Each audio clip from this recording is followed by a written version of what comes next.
And good morning. Welcome to Hot Takes. Goodman and Haertl. How are you, Bruce? I'm good, Eric. How about you? How's your weekend? It was a good weekend. Played a little golf. I was a little slow on the course. Frustrating, yeah. But had a good weekend nonetheless. You? Good. Pretty much a working weekend. I was off Saturday. I went to Life of Pi on Saturday. So that's the life of Bruce, to go see the Life of Pi, because the better half wanted to figure out what's pi anyway. Is that 3.14 something or other? I believe it is. And it's spelled whatever differently. pi is. It's spelled differently than the traditional pie. Right, exactly. Correct? So anyway, So actually, and it was pretty good, to be really honest with you. They did a nice job for the Denver Performing Arts. It was fun, and then watched a fair amount of basketball this weekend and worked yesterday. Yeah.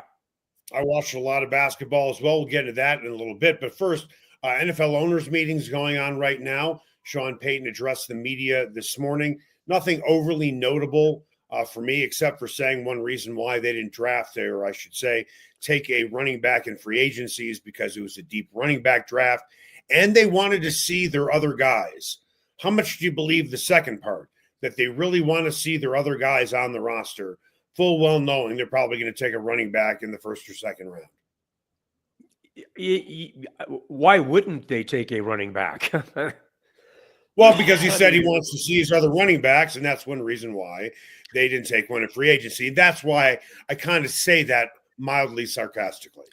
Yeah, I'm okay with them not taking one in free agency, for the very reason that there is a very deep pool of talent coming out in the draft, and you don't have to do it in the first round. You can actually do it in the second round. But I would imagine that running back will be at the very top of their list, or close to it. One more thing coming out of the NFL owners meetings: there seems to be a groundswell of support to end the tush push, which I don't understand at all. There's only one team that really runs it successfully, and I kind of look at it like the shift in baseball that they got rid of. Why are you taking away a strategy from a team when it's working for them, but it may not be working for you? I mean, can't other teams work on that principle? Can't they work on that play? Yep. I mean, I don't understand what the issue is, really, when you get right down to it. Well, you're penalizing a team for being creative and moving the arrow forward. I mean, why? And now they're falling back on, well, there's a danger of injury. I can't remember too many injuries coming from the tush push. So it's almost like making it up as you go along to justify it in your own head, to get rid of a rule or to get rid of something that you can't stop, so you're upset about it. Yeah, I'd say that's a pretty good encapsulation of things right there. Yeah, it's ridiculous. Thank you very much. In the meantime, I want to tell you about the Sportsbook Bar and Grill in Highlands Ranch and the DTC. I used to go to the one in the DTC quite a bit, and then they opened one in Highlands Ranch, and boy, both locations are absolutely outstanding. The menu is beyond upscale bar food. It is outstanding. 12 different burgers, great wings, tons of different sauces. Love the Philly cheesesteak egg rolls. And you want to talk about having every game. I don't know if there's a game that they miss, from NFL Sunday Ticket, MLB Extra Innings, NHL Center Ice, NBA League Pass. Plus, they have soccer, rugby, UFC. Great place for private parties. Great place to hang out. Highly recommend you go to the Sportsbook Bar and Grill, whether it's in Highlands Ranch, the DTC, and if you live in Parker, good news, they're opening one in Parker soon. Time now for The Lead. The Lead is presented by Sasquatch Casino, a family-owned casino that treats you like family. Day Friday, late Friday, early Friday, that Deion Sanders signed that 5-year contract extension that's going to make him one of the highest paid coaches in college football. Do you remember when that story broke? Yeah, it was Friday, I think. Right, but when did it happen? Pretty sure it was Friday. Yeah. Yeah, I know what happened on Friday. Oh, I'm just saying. Yeah. I mean, either way. I don't have it exactly. Either way, he has a new contract, 5 years, $54 million. Great for him, obviously, but really good for Colorado as well. The buyout is higher now. So the buyout for leaving this year under the old contract, $8 million, now it's $12 million. It would have cost $5 million in 2026. Now it's $10 million. So it seems like a pretty good deal for both sides. With that, is Sanders deserving of a new extension or an extension considering he's had one winning season? I think he is because he's improved in the coaching. Obviously, they were a good football team last year. No one's going to deny it. They made great progress. And we've talked about the biggest thing about Deion since the time he came here was the fact that Deion came here. He is that kind of presence. He makes them immediately a national story, not a regional story, immediately. Anytime that he opens his mouth, the arrow is pointed upwards for Deion Sanders and CU football. What someone said, was it Mark Twain? I can't remember. The only bad opinion is no opinion. Well, it doesn't matter what the opinion is. People are talking about it, and people are understanding that Deion Sanders brings something unique to the table that, dare I say, Eric, and I'm trying to think of who it would be. I don't think anyone else in college coaching right now can even approximate what Deion Sanders brings, just simply because of who Deion Sanders is and what he has been. Deion Sanders, to me, is the most influential person in college sports. And I don't know if you can name anyone where I would say that guy's more influential than Deion Sanders. For this reason, they're always on national television. That's number one. The team has improved. His coaching staff is a who's who of NFL players. He's getting some of the best players in the country. But what he's doing most importantly, and he's doing that I don't think any other coach can do at the level that he's doing it at, is the money that he is bringing in to his university. $94 million in direct economic impact to the city of Boulder during this past season's home games. $147 million in total regional economic impact, this according to CU. Applications to attend the school, way up, 20% from a year ago to over 67,000, including an 18% increase in applications from out of state. There's only one person I can think of off the top of my head that has had this type of economic impact on any team, franchise, university, and that is Michael Jordan. I remember when Michael Jordan played for the Bulls and he got a contract that was like $35 million. People were like, whoa, $35 million? He was underpaid at the time, considering all the different types of revenue streams he opened. The television network that aired the Bulls games, ironically, I worked for it, Fox Sports Net, or back then it was Sports Channel. Sports Channel was making a fortune selling ad revenue. Bars and restaurants were doing huge numbers, and that's what they were doing in Boulder as well. You and I spoke about it when we were doing the radio show. There isn't a price you can put on Deion Sanders, honestly, unless it's outrageous, like $100 million a year, which we know wouldn't happen. There really isn't a reasonable price that you can put on Deion Sanders where you can say he isn't worth it. I totally agree, and you did a really good job encapsulating that. And I would give credit where I think it's due. I think Rick George deserves an incredible amount of credit. It seems like a no-brainer now, right? 2 years after the fact, going on to year 3, it seems like an absolute no-brainer. And maybe after 1-10 and, 2-9 or 2-10 or whatever it was for a few years, there really isn't much risk that you're taking. All you can do is fail at the same level that you failed.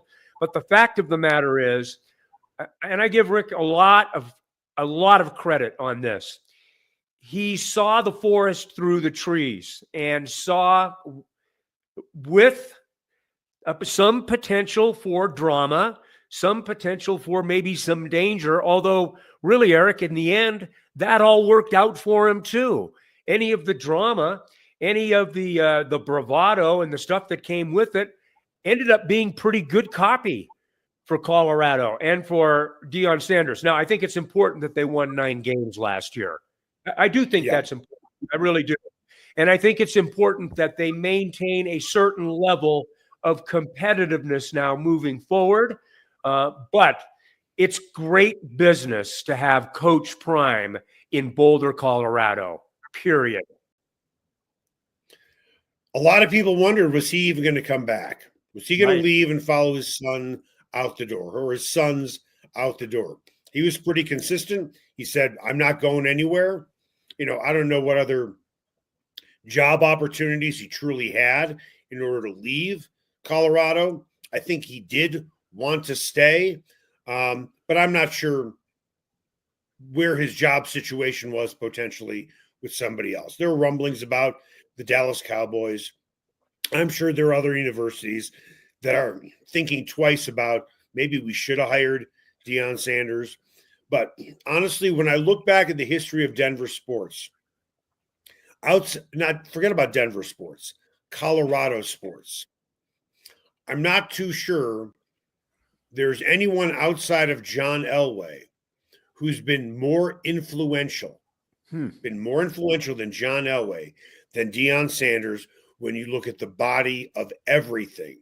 Nikola Jokic is the best player in the NBA, but bars and restaurants aren't booming with business because he plays for the Nuggets. I say this half jokingly because Altitude was off Comcast for how many years, right? Right. Did Nikola Jokic and his greatness get a deal done between Altitude and Comcast? No. Did Joe Sakic do the things that Deion Sanders did economically? No. Only John Elway did. Maybe Peyton Manning a little bit. But can you think of anybody else? No. And it's nothing short of remarkable. And look, I think that we both know that he will be in the fodder. He'll be in the grist for the mill for the NFL, and he probably will be in it virtually every year. His buyout is not excessive, especially for an NFL franchise. And if he has a curiosity there or the right job comes around, who knows? That might be a curiosity, an itch that he's got to scratch a little bit. I wouldn't begrudge him that in any shape or fashion. There may be a huge job that comes down the pike, but Eric, I think he's in a good place to do what he wants to do. He's in the Big 12, which may be it's the smallest of the big 3, certainly. I mean, the Big 2 dwarf anyone with the SEC and the Big 10, but you can get into the college football playoff every year in the format that they have, 12-team format right now, if you are at the top of the Big 12. You will have a chance to play for national championships. And I think at the end of the day, that's all he really wants to do, play for national championships. And he can do that in the Big 12, I think. So I'm really excited for CU. I'm really excited for the city of Boulder, the state of Colorado. And I'm excited for us because I think it will provide tremendous fodder going forward, probably infinitum, because he's gold. When he opens his mouth one way or the other, it's gold. Yeah, the only issue I had with him was early on in his career, the do you believe now? And he made things about race. Again, for a guy who seems as secure as him, in so many words, there was a lot of insecurity, in my opinion, coming out of his mouth with, well, you should have believed in us. Dude, it was one game, man. It was one game. Just let things play out before you start pumping your own tires. Now he has pretty much earned the right to do and say anything that he wants in this city. And economically speaking, and only economically speaking, you really can't push back on him because the results are the results. Yeah. When he won a national championship, they weren't selling out games like they do now, right? Economic impact was nearly this great. Applications weren't like they are right now. And oh, by the way, you would expect them to be a better football team this upcoming season than they were last season, even though they're losing Shedeur and Travis Hunter. I mean, they have replaced Shedeur Sanders with two more than pretty good quarterbacks.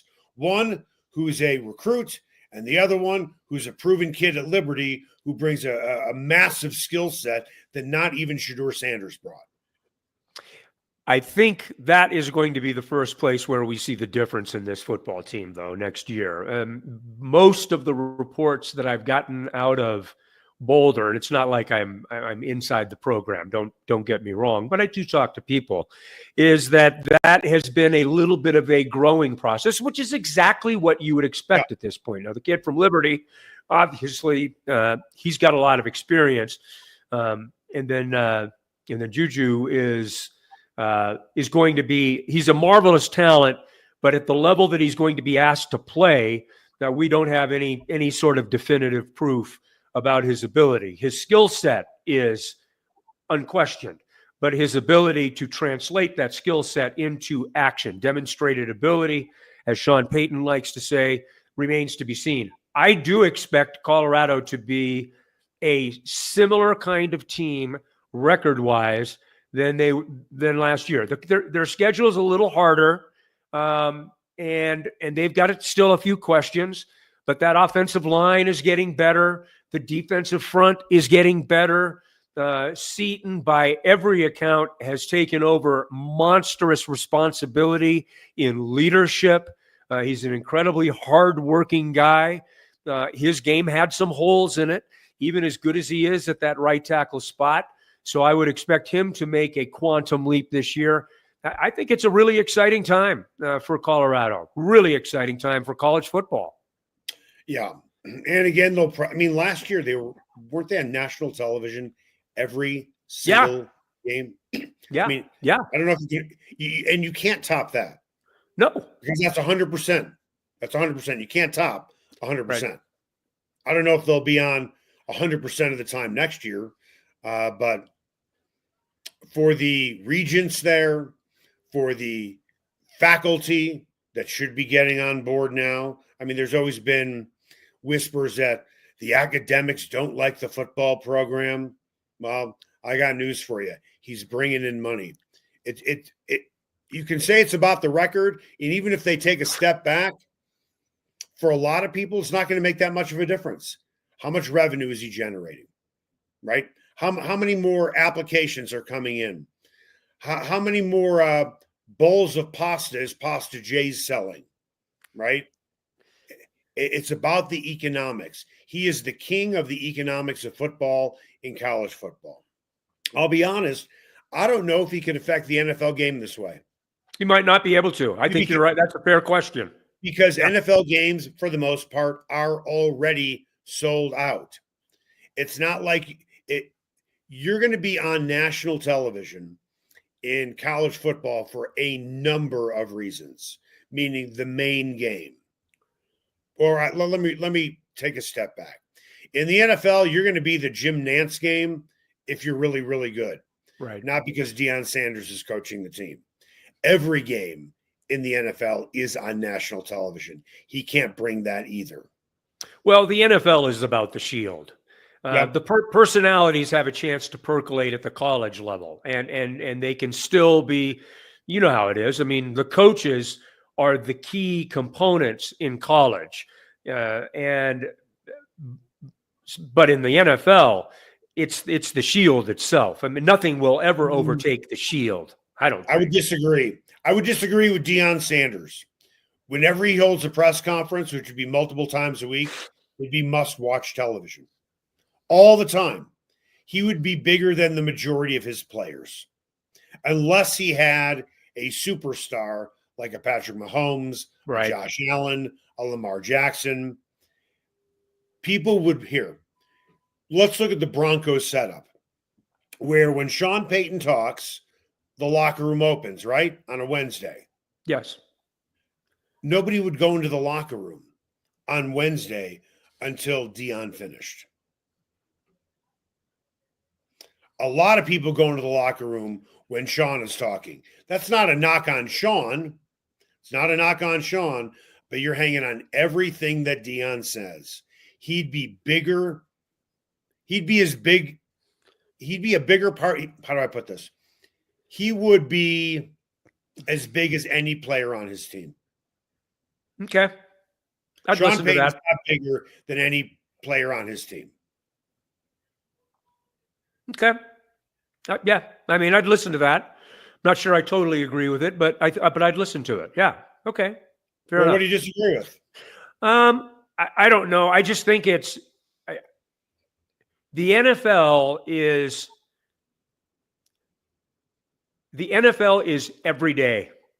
It's a totally different thing than college football. College football is Saturdays and a Tuesday for whenever the weekly press conference happens. Other than that, you don't have access. Access in the NFL is king. And so the availability that comes with it changes the dimension of coverage, I think, for the NFL. Part of the reason that Deion's, it's always such a big thing when Deion talks. Most of it is just because it's Deion. And you're right. It's can't miss TV. It's can't miss press conference. But really, he only does it twice a week. I mean, he'll do it on Tuesday, and then he'll do it Saturday after the game. And so I don't know. I mean, I'm splitting hairs, but yeah, I think that we can agree that 3 years in, Coach Prime has been absolutely remarkable, and there is absolutely nothing that I can see happening at this point, short of just falling off the map competitively, that will change anything. And that's not going to happen. The NFL started on Sundays. Then they went to Mondays. Then they went to Thursdays. And late in the season, it's on Saturdays. The old saying is, pigs get fat and hogs get slaughtered. Will there be an oversaturation of the NFL? Apparently, the answer is no. And I'm not so sure there can be an oversaturation of Deion Sanders when there is a microphone in front of him. I understand what you're saying, that he only meets the media twice, on Tuesday and Saturday. He always has something to say, and he will on Monday and Wednesday and Friday and Sunday. Doubling up Deion Sanders for the local media and the national media is like saying, man, we just have too much pizza here. There's no such thing as too much pizza. There just isn't, is there? There's no such thing as too much pizza. And in this case, there's no such thing as too much Deion Sanders. Coming up after the break, it went chalk if you picked chalk, meaning you wanted chalk in your NCAA tournament pool. If you went number one seed, you kind of made history in a roundabout way. It's only happened now twice. And the way you're rolling your eyes, Bruce, you're a big college basketball fan. You don't seem too thrilled about it. I am. That's next. Everyone has their favorite sports bar. Mine, the Sportsbook Bar and Grill in Highlands Ranch in the DTC. Both locations are everything a sports bar should be. An upscale menu with 12 different burgers, outstanding wings, and my favorite, the Philly cheesesteak egg rolls. They've got every game on the NFL Sunday Ticket, MLB Extra Innings, NHL Center Ice, NBA League Pass, plus soccer, rugby, and UFC. Sportsbook is a hangout bar or great for private parties. The Sportsbook Bar and Grill in Highlands Ranch, the DTC, and coming soon to Parker. They are the sports bar. Sasquatch and Wildcard Casinos in Blackhawk have another incredible promotion. They'll be giving away a Ford Bronco Raptor or nearly $30,000 in cash the weekend of May 23rd. Get finalist entries from 10 a.m. until midnight during their daily cash drawings every 45 minutes or by redeeming player points. And all daily cash drawings that don't get picked are eligible for a second chance drawing on Wednesdays, and that can turn into extra cash. Sasquatch and Wildcard Casinos, a family-owned casino that treats you like family. Everyone has their favorite barbecue spot. Mine, Smokin' Dave's Barbecue and Brew. My favorites, slowly smoked ribs, smoked corned beef Reuben, smoked meatloaf with a portobello balsamic cream sauce. Don't forget about Smokin' Dave's 16-hour smoked brisket and pork with with one of their 4 homemade barbecue sauces. Great sides, you bet. Barbecue beans made with pork and brisket and their southern corned bake. Man, you got to try it. Plus, they have amazing non-barbecue entrees on the menu. Go where I go, Smokin' Dave's Barbecue and Brew in North Denver. Ever wondered where city and county fleet vehicles go when they retire? Now's your chance to find out and score big. Imagine driving away with a great deal on a reliable vehicle. For over 45 years, Roller Auction has been the trusted source for government fleet vehicles and equipment. Trucks, SUVs, sedans, and more, all selling to the highest bidder. Don't miss out. Visit roller.bid/hot takes to get auction updates today. Your next vehicle could be just a click away. Welcome back. Hot Takes, Goodman and Haertl. NCAA Tournament down to the Final Four. And you can say 4 number 1 seeds advance. That hadn't happened since 2008, and that was the only other time that had happened. It was interesting looking at the Elite 8 matchups. It was 1 versus 2 in 3 of the 4 quarterfinal games, and then Texas Tech was the number 3 seed. So it went chalk pretty much all the way through. Is this NCAA tournament not that interesting to you because you don't have the Cinderellas, you don't have the major upsets, and it's all the teams that you are expecting to win? No, it isn't as interesting because I don't think the games have been as competitive. That's my problem with it at this particular point. I mean, there's been a few games that have been really, really good, obviously. But, and I do think that the tournament is made much more interesting by the little trains that could early in the tournament. Eric, no teams, 0 teams seeded 11 or worse in the Sweet 16 for the first time since 2007 this year. Now, here's the deal. I'm okay with that because you and I have talked about this. Excuse me. At the end of the tournament, yes, I want to see the best teams playing. I've got no problem with it by the time that we get to the Elite 8, the Sweet 16. I like to see a little bit of variety. But here's the thing that's bothering me. The best player for Alabama started his career at Ohio. There were 3 starting players from Belmont out of Nashville, Tennessee, and the Missouri Valley Conference that were starting for teams in the Elite 8, the 3 best players from Belmont. This is the thing that has bothered me, and that is not necessarily that it's set up for the big programs to make incredible amounts of money with which to pay their players with, but the fact that they also have the first pick of very good talent amongst the teams that I think for many, many years and for many, many people made this tournament interesting through the first 2 weeks. It's you don't maintain continuity of your teams anymore. Nobody does. They don't do it at the highest level. They don't do it at the mid-level. Everybody is changing their teams because players are leaving, and really good players are leaving to go to Alabama instead of Ohio, where he took a team as a freshman to a playoff. So that's kind of my problem with it. I have no problem getting to the Final Four and having the 4 best teams in the tournament still playing. I've got no problem with that. And I think it'll be fine. It'll be good. I don't need it this late. I just need it a little bit more early. That's all. Okay, so I'll spin a little bit differently, right. Even though I agree with everything that you said. The kid from Ohio, the kids from Belmont, there aren't as many mouths to feed in NIL and basketball as there are in football. Don't you feel good for those kids that they're making some money and they're out of the shack and they're out of the whatever conference and now they get to play on a national stage and they're making some money? Isn't it really good for them? Instead of it being really good for you because you want your Cinderellas, how about just spin and say, I'm really happy for those kids? Yeah, but it doesn't change the way that I like to watch the tournament. I am happy for those kids. I think the tournament's more interesting when you have a Florida Atlantic to figure out. By the way, that's another program. Their top 4 players were all playing in the Sweet 16 from 2 years ago when they were in the Final Four. Now, Dusty May obviously is at the University of Michigan, and one of his players went with him from Florida Atlantic. So, no, I don't begrudge that at all. And I am with you on that part of the equation. And I have always been an advocate for the athlete. I think the athlete needs to be paid. I really do.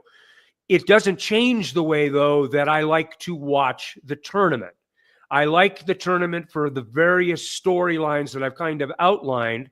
And I think that that's going to be harder and harder to come by as we move forward. So, now, and we talked about this a couple of weeks ago. This is 1 year of data. Let's take it easy and see what happens here down the road. But I think it's fairly clear now that we are in a rich get richer kind of mode, at least in college basketball, and I dare say in college football as well. You know, it's funny. The more that I'm thinking about it, listening to you talk, the smaller schools, the non-Power 4 schools, 3 schools, 5 schools. Honestly, I don't even know what to call it anymore. The Pac-12 is still around. Yeah, right? Yeah. The mid-majors. That's always been the term for many years. The mid-majors, which is a little derogatory, but that's okay. Fine. The mid-majors are nothing more than a minor league system now to major college basketball, meaning you don't get the big scholarship offer in high school, no problem. Go to a mid-major, shine, and then a big team will take you and they'll pay you. Yep. You're absolutely right.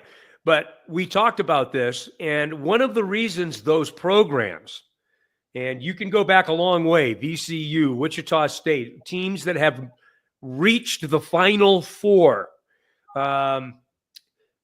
those are teams that traditionally build and have older players, and by the time that they get to their junior years, they've played a lot of basketball, and all of a sudden they can line up with an Ohio State, as Wichita State did in the Elite Eight, and take them out behind the woodshed and get to a Final Four.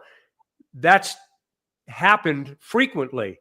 I don't think that we're going to see that as much now because I don't think that teams have as much chance to build. There's always going to be eyes out for that one player that is your difference maker, that 22 points, 8 rebounds, 5 assists guy shooting 41% from three-point range. You know what? You're at Duquesne. Well, come on. You're coming over here to Penn State, and we're going to get it going. And so, and to your point earlier, I have no problem with that, other than it changes the dynamic of what I used to love so much about college basketball and the tournament that is March Madness. So you have Duke, Florida, Auburn, and Houston. The one thing I like about this Final Four, all 4 number 1 seeds, and you may disagree with me, there's only one blue blood. It's not like it is Duke, North Carolina, Kansas, and UCLA. Okay. Even though these are the 4 best teams in the country, it feels a little bit different to me. Auburn has never won a national title. Houston has never won a national title. Florida won 2 in a row, way back in the day. But it just feels like a different all number 1 seed Final Four than what you would traditionally get. Okay. I mean, I guess. Like you said, Florida was a repeat national champion. That's pretty heady stuff. No, it's been a while. Yeah, it's been a while. It's been about 25 to 30 years. Yeah, it was early 2000s, wasn't it? So yeah, I think it was the early 2000s. Yeah, I think it was. But regardless, I think Florida's been a brand. Not recently. Do you really look at them as a blue blood? Because I don't. Not a blue blood, but they're a brand. I mean, I think they're a football brand. They're a football brand that happens to have a basketball team who had some really good seasons. They are a football school first, just like any SEC school is a football school first. Yet Tennessee broke out this year. right? I shouldn't Right. say broke out. Auburn, Bruce Pearl's a fantastic coach. Although they were in the Final Four 2 years ago, and then Houston's been in the Final Four too. Houston's I understand that. Houston's got great pedigree, but yeah, I'm with you. Yeah, Bruce, when I say blue blood, I'm going back 3, 4, 5, 6 decades where those teams are always in the hunt. Right. I mean, Indiana, my school, has fallen out of the blue blood conversation. Yeah. They have been locked out of the door. They are no longer there. Michigan State is a blue blood team. Yeah. And they got knocked out yesterday. Yeah. I think the Final Four is going to be fun. I think that if I had to pick one team right now, it'd be hard for me to pick against Duke. They defend. They've got the best player in college basketball. And, I mean, it's a really good team. Houston really defends. Auburn has got plenty of grit. Florida's got a lot of offense. Probably have the best guard left in the tournament. I think it's going to be an awful lot of fun, and I'm looking forward to it. But you're right. I mean, there really are no traditional outside of Duke, and that's about as blue as it gets. By the way, there aren't blue bloods in this thing. There are just really good programs that have dominated, especially in terms of Houston and Auburn. Pretty recently, they've dominated in the now the Big 12 and the SEC. Right.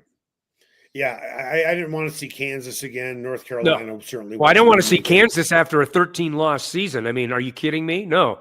Kansas was brutal. I mean. No, but I do know what you mean. Yeah, absolutely. And I covered Kansas, and you covered Kansas. But I'm getting tired of seeing the scripting of Kansas on the jersey on a court that says Final Four. Yeah. I'm getting tired of it. Same thing with North Carolina. Yeah. Teams like that. It just, even though these teams that are in the Final Four are all number one seeds, and Houston has been there recently, and I understand that, and Auburn has been there recently, it just feels fresher that here. I don't have Duke fatigue anymore. No, I agree with you. Isn't that interesting? And I certainly do not have fatigue of the other three teams, because Houston's never won it. And again, Auburn's never won it. So, and Florida won it such a long time ago. So I think fatigue is gone. I think with Duke, John Shire is a very interesting successor to Mike Krzyzewski. I think he's a likable guy. I enjoy him. Obviously incredibly bright, seems to be a very good coach. Cooper Flagg is I don't think he was great on this weekend, but he's such a generational player. And I think that will be seen in the Final Four. I think that they have the best player, and as such, they have the best team. We'll see how it turns out. Well, I know there is a certain religion that is voting and rooting very, very hard for a certain NCAA final. Duke against Auburn. John Shire, Bruce Pearl, both Jewish. And I was talking to my cousin who's Orthodox, and he said to me, "Oh my goodness, I could not be rooting any harder for these two teams." That's fantastic. That's really cool. I knew that. Yep. I knew that, and so I think that's it's neat. And I love San Antonio. I've covered a couple of tournaments in San Antonio. I covered the Kansas championship over Memphis in San Antonio. It's a great place to go and cover the Final Four, and I think that it's going to be a lot of fun next Saturday and Monday. Looking forward to it. Hey, Bruce, great job today as always. Same with you, Alex, who's on the other side. I'm Eric Goodman. You've been watching Hot Takes with Goodman and Haertl. We'll see you tomorrow morning at 9.